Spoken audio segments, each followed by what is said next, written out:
Buonasera. Una donna di 60 anni è stata uccisa nel suo negozio alla periferia di Napoli.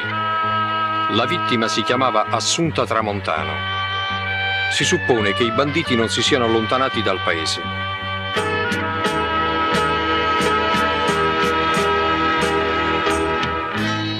Ma già fatta da licenza, lo comando polizia. Soccorro da casa mia, sto in lutto per mamma.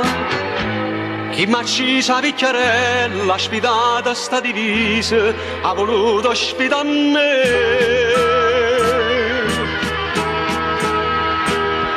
Per tutte le case che sto girando, nessuno mi parla, mai sa c'è nome. So gente del paese, sti banditi. Chi l'ha sparato a mamma, stasera va a parrà.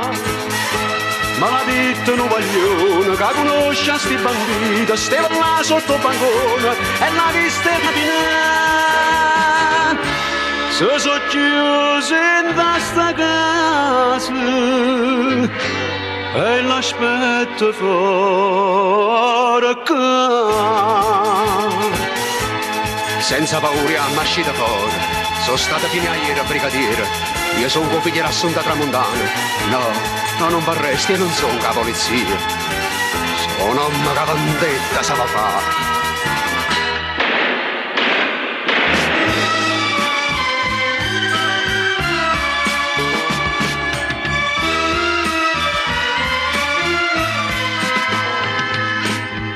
Stasera una carriera si è spazzata, ma so parole inutili, per forza era sparare. A giurai che sta vendetta, un coppo lutte mamma mia, e perciò nemmeno Dio e poteva passare. Stanno morti ma canterra, e io mi vado a presentare.